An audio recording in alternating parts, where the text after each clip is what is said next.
I'm Alex Waldrop, head of the NTRA. I want to give you a first-hand report on what the NTRA has been doing for you since the start of 2011. First, with the new Congress in Washington, we've begun the work of educating the freshman class about the horse racing industry. There are more than 100 new members of Congress, so we have our work cut out for us. Our issues include taxes, protecting the market for online wagering, immigration, and equine welfare. In a way, we're like David in a world of Goliaths on Capitol Hill. We've proven that by working together, we can accomplish the industry's goals in Washington despite having limited resources. Now, on the marketing front, we produced the Eclipse Awards ceremony, as we've done for the last several years. I hope you tuned into the TVG broadcast to see Team Zenyatta, the Connections for Blame, Merely Whitney, Claiborne Farm, and all the other champions and finalists being honored that night. With so much anticipation leading up to the Horse of the Year selection, the atmosphere that night was electric. It made for a great event. And last month, we hosted more than 300 horse players at the Daily Racing Forum NTRA National Handicapping Championships. The $500,000 grand prize was won by a former IBM executive, John Doyle.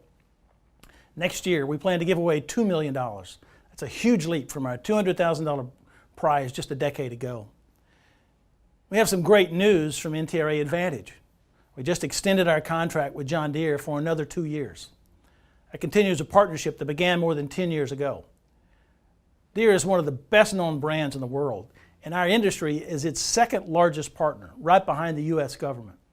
We appreciate your support for NTRA Advantage and John Deere, and we welcome the chance to demonstrate the value of this program to your bottom line. Because of the support of companies like John Deere, along with other income-producing NTRA programs, we now rely on member dues for only about 30% of NTRA operating expenses. That's down from nearly 100% way back when.